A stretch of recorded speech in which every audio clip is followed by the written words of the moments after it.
ان اللہ و ملائکتہ یصلون علی النبی یا ایھا الذین آمنوا صلوا علیہ وسلموا تسلیما صلو علی الحبیب الصلاۃ والسلام علیک یا سیدی یا رسول اللہ وعلی آلک و اصحابک یا سیدی یا حبیب اللہ الصلاۃ والسلام علیک یا سیدی یا نبی اللہ وعلی آلک و اصحابک یا سیدی یا نور اللہ سبحان ربک رب العزت عما یصفون وسلام علی المرسلین والحمد للہ رب العالمین والصلاۃ والسلام علی سید المرسلین اما بعد فاعوذ باللہ من الشیطان الرجیم بسم اللہ الرحمن الرحیم۔ چار عورتیں واہلہ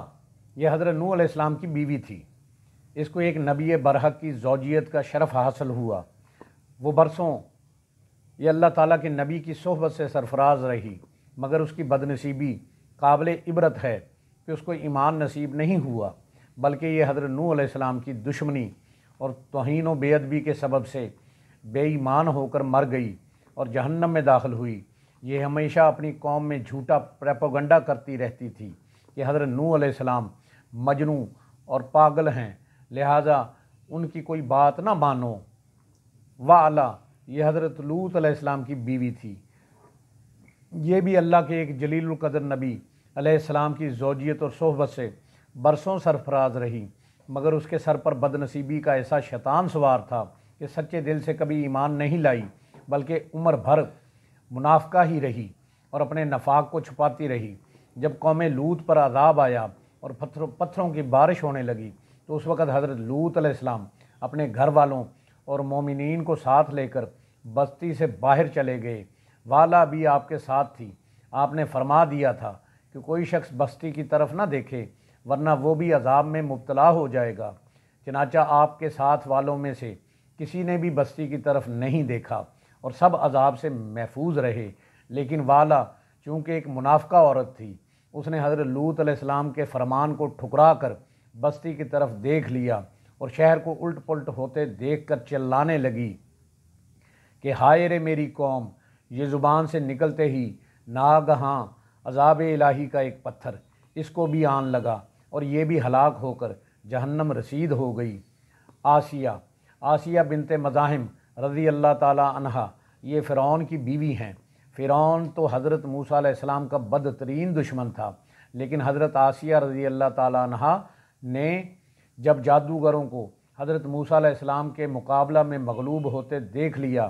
تو فوراً ان کے دل میں ایمان کا نور چمک اٹھا اور وہ ایمان لے آئیں۔ جب فرعون کو اس کی خبر ہوئی تو اس ظالم نے ان پر بڑے بڑے مظالم کیے، بہت زیادہ زد و کوب کیا، اور زد و کوب کے بعد چومیخا کر دیا، یعنی چار کونٹیاں گاڑ کر حضرت آسیہ علیہ السلام کے چاروں ہاتھوں پیروں میں لوہے کی میخیں ٹھوک کر چاروں کونٹوں میں اس طرح جکڑ دیا کہ وہ ہل بھی نہیں سکتی تھیں، اور بھاری پتھر سینہ پر رکھ کر دھوپ کی تپش میں ڈال دیا اور دانہ پانی بند کر دیا۔ لیکن ان مصائب و علائم کے باوجود وہ اپنے ایمان پر قائم و دائم رہیں اور فرعون کے کفر سے اللہ عز و جل کی پناہ اور جنت کی دعائیں مانگتی رہیں، اور اسی حالت میں ان کا خاتمہ بالخیر ہو گیا اور وہ جنت میں داخل ہو گئیں۔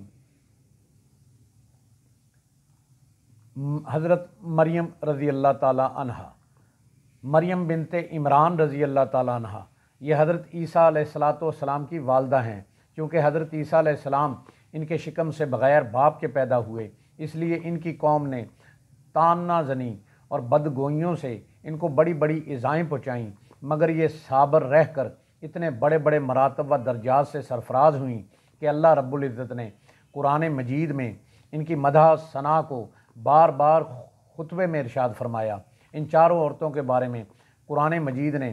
سورہ تحریم میں فرمایا، جس کا ترجمہ یہ ہے کہ اللہ تعالیٰ کافروں کی مثال دیتا ہے جیسے حضرت نوح علیہ السلام کی عورت واہلہ اور حضرت لوط علیہ السلام کی عورت وعلا،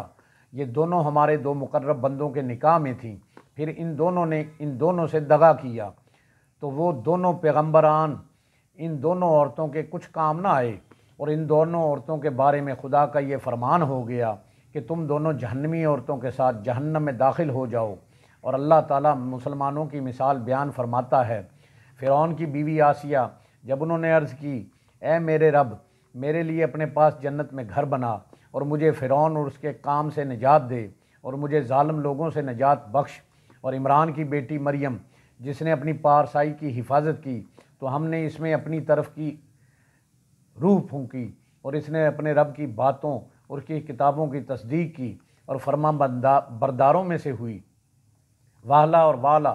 دونوں نبی کی بیویاں ہو کر کفر و نفاق میں گرفتار ہو کر جہنم رسید ہوئیں، اور فرعون جیسے کافر کی بیوی حضرت آسیہ ایمان کامل کی دولت پا کر جنت میں داخل ہوئیں، اور حضرت آسیہ حق ظاہر ہو جانے کے بعد